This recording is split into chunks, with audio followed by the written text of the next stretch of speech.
Let me give you the most expensive sentence in business. Oh, I thought you meant that one sentence is the sound of assumptions colliding. Usually, it's quiet at first or not noticed until it disrupts your business in a big way. In today's episode, we're talking about assumptions. We're going to talk about why not naming them is one of the biggest hidden risks in business.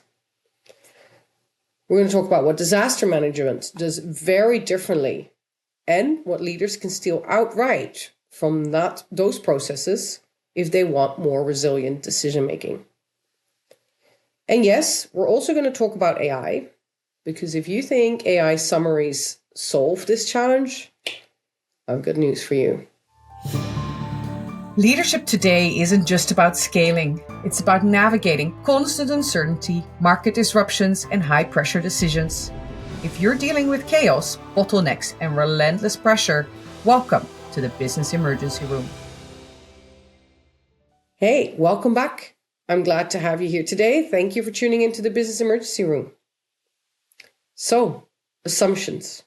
An assumption is not a guess. An assumption is a hidden requirement for your decision to be correct. It's the thing that too often doesn't get said out loud because it felt very obvious, or maybe even a little bit uncomfortable, or too detailed, or is implied. I think probably many of you know the little word joke that if you take the word assume and you cut it up after the double S and you cut it again before it tells you to never assume because it makes both of you fools. The challenge is I take a bit of issue with that joke because I don't think it's ever anybody's intent to willingly assume. I think it's just second nature. It's part of the challenge we have around communication and biases and understanding each other. It's often also a matter of definition. So assumptions really hide inside words like quick, simple, approved, ready, urgent, we can, they will, the data says. These things can mean quite different things to different people. Let me give you an example. For instance, you agree with your team that you will launch in 6 weeks. The assumptions in there are that the team has capacity and what the team is and who they are, and that remains unchanged. There's also an assumption in there that something like, for instance, legal will not slow you down in the process. There's assumptions in there that the tech will behave the way it's supposed to behave. There's assumptions in there about the fact that whatever it is you're launching is actually what the customer wants, and you're going to get it right in one iteration. There's assumptions in there about no or very limited external changes. But the problem is that none of these are guaranteed. And even if some of these things or all of them are true today, it's not guaranteed that they stay true for the full 6-week duration of your launch. But we often act like all these inputs into the decision making, or these things that need to be true for the decision to work, are forever truths. And that's why I'm doing an episode about assumptions today. Because assumptions create severe disruption, but by the time they do, there's been a lot of water under the bridge. The challenge is with decisions that you're making decisions under uncertainty. I mean, that's normal, right? I keep on telling you week after week that you need to make your decisions even if you don't know everything yet. There's also things that you sort of know or you think you know. And what then happens is that with assumptions, you fill the gaps. The challenge is that different functions optimize for different realities or operate in different realities. And personal biases also come into this. So what happens is that when people think they all know what's meant by the team, in reality, the team might look very different if you ask somebody to spell it out in details with names and time commitments. And these unspoken assumptions become kind of phantom agreements. And then when execution reveals the mismatch, which can take a bit, right? People don't recognize it as a misalignment on assumptions. They get frustrated. And then it gets called incompetence, and it gets called resistance, and it gets called politics. That's not helpful. The Project Management Institute found that ineffective communication is tied to a huge share of project underperformance. There is an estimated 75 million at risk per 1 billion spent. So 75 million at risk per 1 billion spent due to ineffective communication. That's substantial. And that's what they can measure, right? I bet it's more. Communication failure is actually often assumption failure. We didn't align on what we really meant. Going back to my opening statement. Oh, that's what you meant. Everyone leaves the same meeting thinking, yes, we agreed. But what they really agreed on was different interpretations of the same decision. So misalignment and challenges around assumptions is not about disagreement. It's about the fact that you walk away agreed on different realities. We do that every day. We agree, but what we agree on are different realities. None of them are wrong. They're just different. And that difference becomes problematic. The way you see this is because projects stall after approval, or teams fight after you think you've had a good alignment meeting. Execution slows down, even though people work really hard. And even now that we've added AI to the mix, if you think that two people hear a meeting differently, two AI agents summarize it differently. Especially a meeting where some context about who's in the room and what the meeting is for and what came before it is relevant. It's shocking how different AI agents summarize these meetings, what gets omitted, and what either of them thinks is agreed, right? So AI doesn't remove that assumption risk either. If anything, it can accelerate it because it gives us false sense of security, but because it recorded in real time, it's more accurate. But if there's clarification that's needed to make sure that you really all are talking about the same reality, AI is not going to do that for you. There are some major whoppers of business examples where, misalignment on assumptions affected businesses. One big example is the NASA Mars Climate Orbiter. NASA lost spacecraft there because one team used imperial units and the other assumed that what they'd been given was metric units. And no one checked the assumption. And so it wasn't willful. It wasn't a math failure. It was an assumption failure. It was two sets of people working in two different realities. And you see that in definitions, right? So it's not just units. Different definitions mean different things to different people. If somebody says, can you give me this operations report, and it's an outsider, they're expecting something completely different than you generate. It's this lost in translation setup that's probably pretty evident. But you also see it in missing safeguards. And there's been the reserves crisis, there's been the Enron crisis, etc., very publicly. But it happens all the time in every business. That there's assumption about controls. There's assumptions we have the right controls. There's assumptions about who's doing it. There's assumptions about how consistently they're applied. And there is very little review of whether they work and whether they're still valid. So to me, the danger is much less about whether these controls fail or not. It's that we assume they're working and they're fine as they are. Challenges around assumptions you see in everyday business chaos. It's these fabulous sentences like, we agreed this was a priority, but nothing else came off the table. So there's not actually alignment and agreement and different realities about where the time for this priority project is coming from. This was approved. The word approved means different things to different people as to whom approved it, for what scope, for what duration. This was just a pilot. Is that pilot defined? What are we testing? When is the pilot complete? What are the results we're after? Most of these execution failures in any of these things are really down to the assumptions not being agreed and meaning different things to different people, different realities. So let's move forward to how disaster management handles assumptions. Disaster management or emergencies are such an excellent analog for business today, right? We operate in volatile environments, in certain environments. The world is spinning faster around its axis than ever, and it's not going to go slower.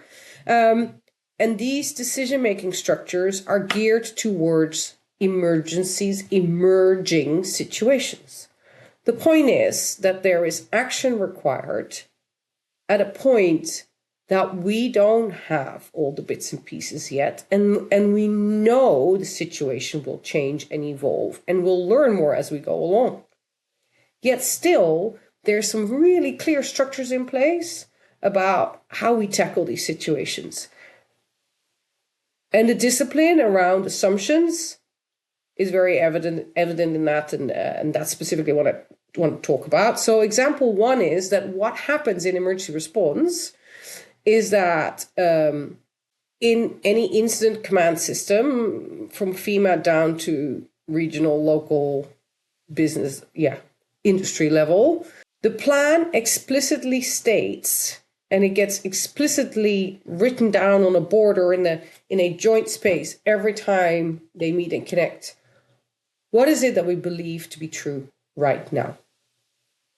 What is our current reality? What do we believe? Not know, believe, because we know very little. What do we believe to be true right now? And because we believe that, we're going to act on it, but we might be proven wrong. What information is missing? What do we not know, yet we still need to make a decision around?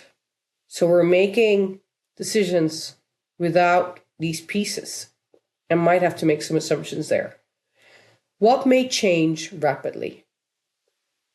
What is the thing that might mean that we have to come back and change our plan? So these things, what do we believe to be true, missing information, and what may change rapidly, isn't buried, it's front and center. It gets, very clearly highlighted in disaster response. Assumptions are almost treated as life explosives, and that might be a bit aggressive, but there are things that can blow up in your face. And the explosive can also have good use, right? You just want to know at all times where they are and that they're managed. So, if your plan doesn't list assumptions, I'm not sure it's a plan. Maybe more optimism.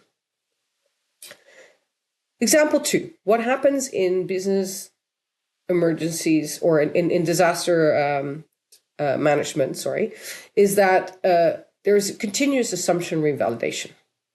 So they have operational cycles, these situation updates, assumption checks, decision adjustments, and resource shifts. There is a cycle and a rhythm by which people have to come back to the table. Everyone provides their updates, and they talk through what pieces of the plan need updating or changing with what our new believed truths are, right? What is now the missing information we need or don't have yet? In emergencies, a changing plan is considered competence, not failure. And that's the big contrast with business, because most companies lock down decisions or a plan in a PowerPoint and then call any change thereto lack of discipline.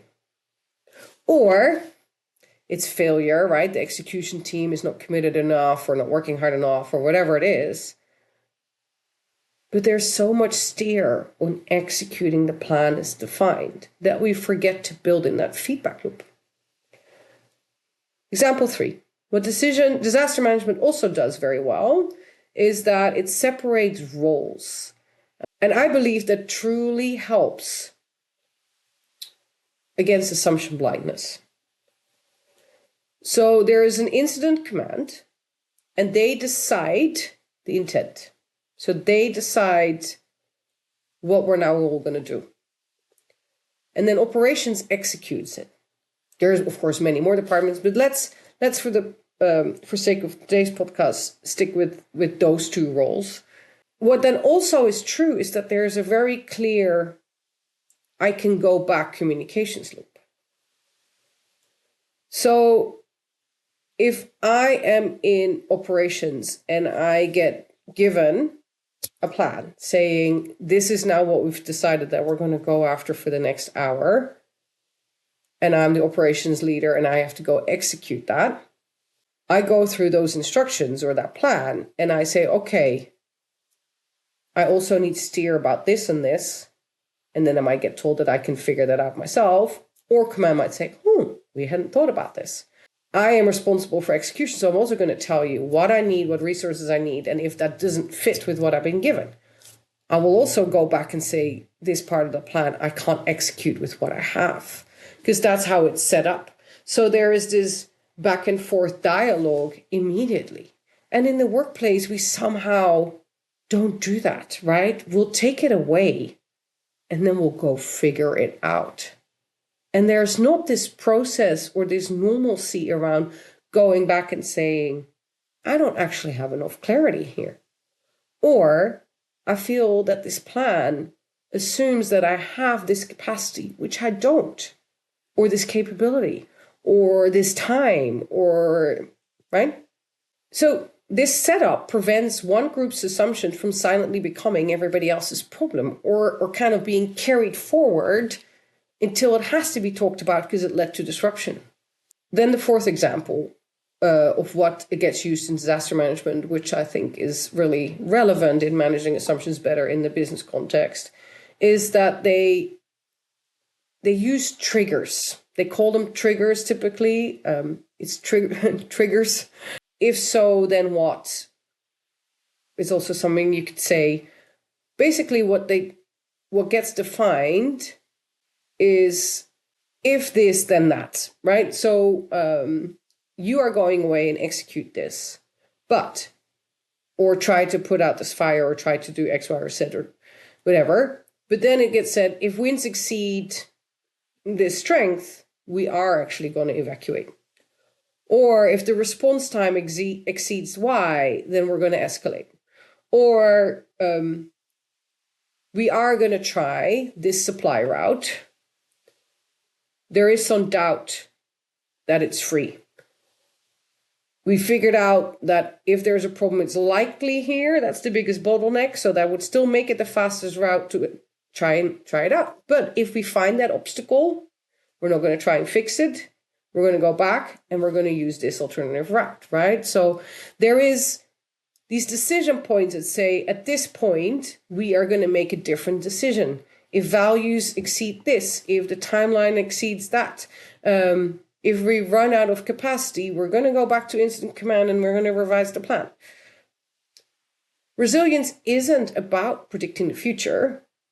It's about knowing or having honesty about when your assumptions expire, when the reality changes, and what your reality was no longer is.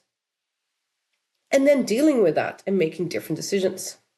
In summary, what is it that businesses could steal from disaster management? 1, state your assumptions explicitly. It could be along the lines of something like, this decision only works if. No, I don't need 100. 5 or 10, your main ones. Yes, there will be some ambiguity, and I'm not sure that, the ambiguity of micro level about different realities is going to make or break your business.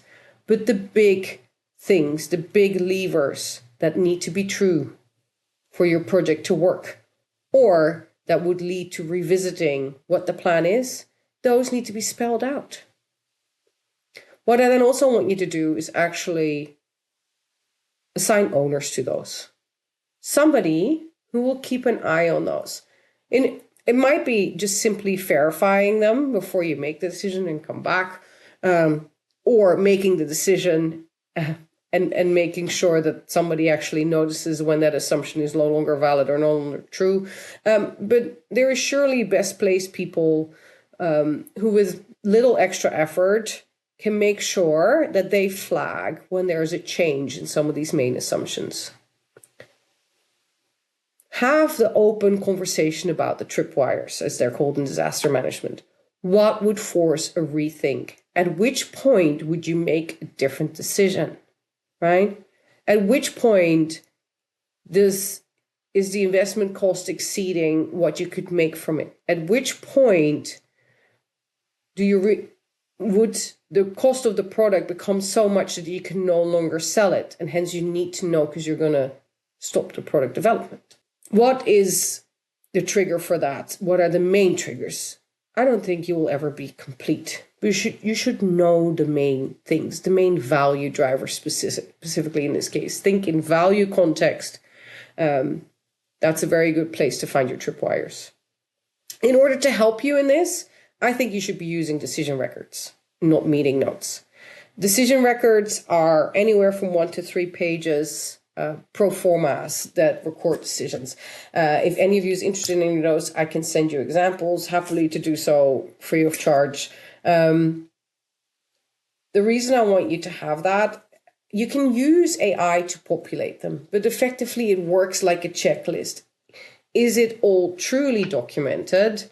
And it gives you a better chance that when you leave a meeting and when you've actually made a decision and agreed on something, that your realities are all closer together than they would be if it's all in a jumbled up mess of meeting notes that's not specific. Decision records are very specific about the inputs, the assumptions, the intent, the triggers, when to come back, how to escalate, all these things. I have a few extras. This is not what we necessarily talked about in disaster management, but that does get used there. I've also seen it used in innovation spaces or in other places where there's been really fast developments, crisis management, etc. Anything fast-paced. What they do is they call it red team assumptions.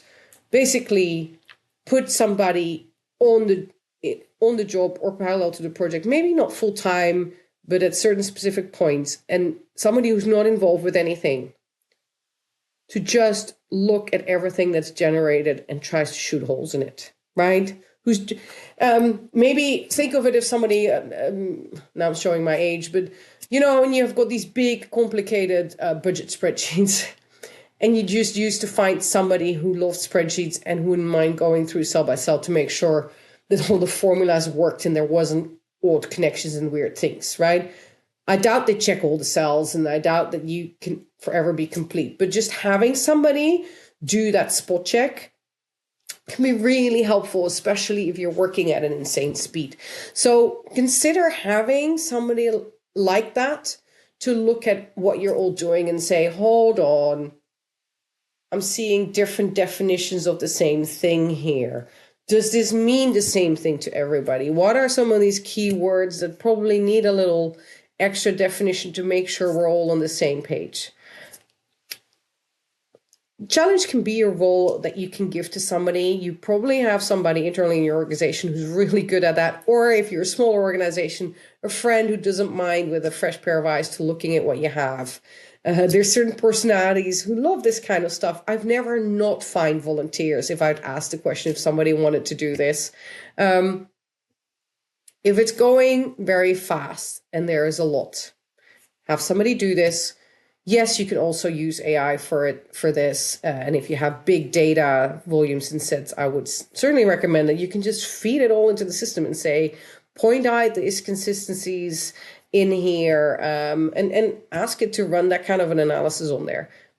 worth considering doing, and maybe more so in the beginning when you have less practice and exercise with it, to actually give you a feel for how big the challenge is that you have around assumptions and definitions in your work. And then we talked about separating the deciding from the doing. I think there is value in that handoff, provided the door is open for the executing team to come back and be honest and blunt and say, but I'm missing these pieces. Or yes, I get it. This was my brief. But now I've taken a bunch of steps. I'm running into these things and I need updated steer. And then last but not least, I hope that what you're getting from this episode is also that silence is a risk. We need to acknowledge the unknowns. Make it clear what we don't know. Make it clear what is most likely to change and where we're missing information. Yeah? Because if everybody knows it, they can treat that fact with the attention it deserves, right? Rather than assuming it's a top-down message and somebody at the top knows, and then running away with it as an absolute truth, whilst in reality, it's your biggest unknown. Openness about what you know and what you don't know, and what's emerging and unfolding, is a big value generator in businesses. Or maybe the opposite of that, actually, it's a big reducer to damages and unneeded costs and losses. We live in a world of instant summaries, instant dashboards, instant answers. But speed without clarity doesn't create alignment. It creates faster misunderstandings. And we misinterpret, or maybe not misinterpret, we walk away from agreements with different versions of reality. And AI does the same. This is not where it's more superhuman than we will ever be, or less flawed than we are. So when no one checks the assumptions behind either, right, then our realities are different and drift quietly further apart until we have disruption. And disaster response team know this, and that's why they don't trust that confidence that we all know the same thing and are all on the same page. They trust verification, recheck in, and business need the same upgrade. We need to live with the truth that plan decay is normal. Plans don't fail, assumptions simply expire. And discipline isn't sticking to the plan. Discipline is revisiting the assumptions and dealing with an updated and revised reality with at the right intervals, right? With the right diligence. Let's put more effort and work into making sure that our realities are closer together when we agree on something, so that we can avoid or reduce the amount of, oh, that's what you meant. Thanks for tuning in today. I hope to have you back in the next episode. Bye now. That's it for this episode of the Business Emergency Room. If you are currently dealing with chaos or disruption in your business, please reach out. You can email, text, or call, and I will find a way to connect with you within 24 hours. I've helped others steer out of the storm, and I know I can help you too. Talk soon. Please like, subscribe, and share.